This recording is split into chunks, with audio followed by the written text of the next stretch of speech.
এই 3টি সূরা সকাল এবং সন্ধ্যায় এই দুই টাইমে তিনবার করে তেলাওয়াত করতেন। আবার রাতে শুতে যাওয়ার আগে, ঘুমোতে যাওয়ার আগেও তিনি এই সূরাগুলো তিনবার তেলাওয়াত করতেন এবং এগুলো তেলাওয়াত করে হাতে ফু দিয়ে পুরা শরীরের যতটুকু সম্ভব মোছার এই নির্দেশনা তিনি দিয়েছেন।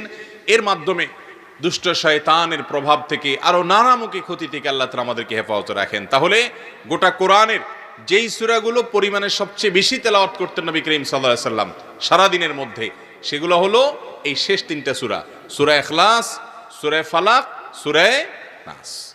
এই আমলগুলো একজন মুসলমান হিসেবে আমাদেরও নিয়মিত করা উচিত।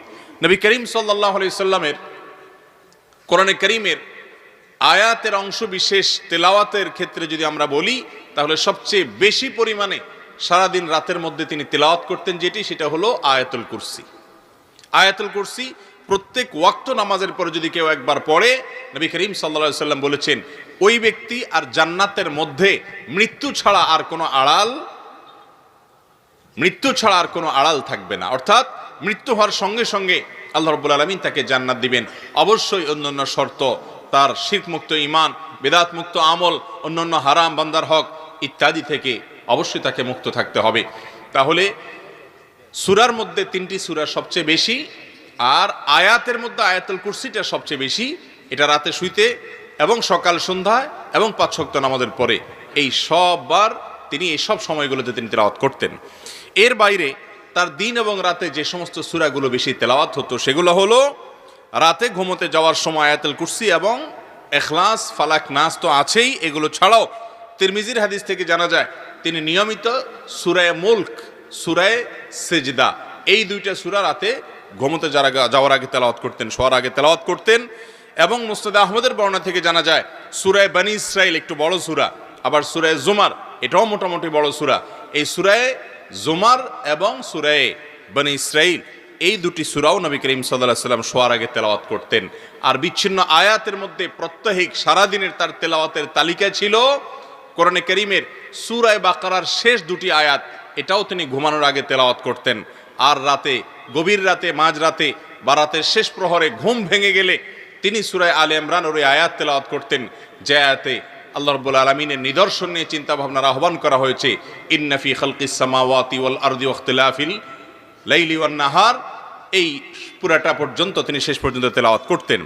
এর পাশাপাশি নবী করিম সাল্লাল্লাহু আলাইহি সাল্লাম গভীর রাতে ঘুম ভেঙে গেলে, রাতের শেষ প্রহরে ঘুম ভেঙে গেলে সূরা আলে ইমরানের শেষ 10টি আয়াত তেলাওয়াত করতেন।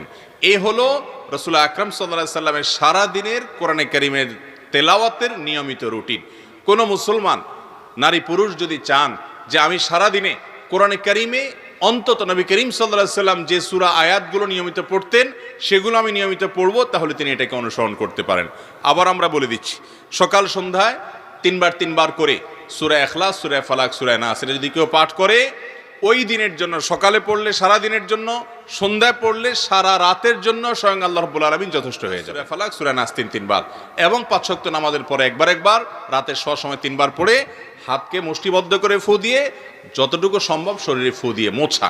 রাতে ঘুমানোর আগে সবচেয়ে বেশি কোরআনকে তিনি সময় দিতেন, সেটা ছিল এই সূরা ইখলাস, ফালাক, নাস 3বার তো বটেই, আয়াতুল কুরসি তো বটেই, এর পাশাপাশি সূরা সিজদা, সূরা মুলক। সূরা মুলক সম্পর্কে তিনি বলেছেন, সূরা মুলক যদি কেউ তেলাওয়াত করে নিয়মিত প্রতিদিন শোয়ার আগে, কবরের যে আযাব, কবরের যে ভয়াবহ ফিতনা, এই ফিতনা থেকে আল্লাহ রাব্বুল আলামিন রাতে ঘুমোতে যাওয়ার আগে সূরা মুলক তেলাওয়াতকারীকে আল্লাহ তাআলা হেফাজত রাখবেন।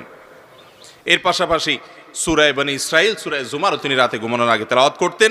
সূরা কাফিরুনও তিনি রাতে ঘুমানোর আগে তেলাওয়াত করতেন, বিশেষভাবে সূরা কুলিয়াল কাফিরুন। আর এছাড়া সূরা বাকারার শেষ 2 আয়াত এটাও রাতে ঘুমানোর আগে তেলাওয়াত করতেন। গভীর রাতে ঘুম ভেঙে গেলে আলে ইমরানের শেষ 10 আয়াত তেলাওয়াত করতেন। এই হলো নবী করিম সাল্লাল্লাহু আলাইহি সাল্লামের সারাদিনের তেলাওয়াতের শিডিউল। এছাড়া বিশেষভাবে তাহাজ্জুদের নামাজে নবী করিম সাল্লাল্লাহু আলাইহি সাল্লাম সবচেয়ে বেশি কোরআন তেলাওয়াত করতে পছন্দ করতেন। অনেক দীর্ঘ সময় পর্যন্ত দাঁড়িয়ে কোরআন তেলাওয়াত করতেন।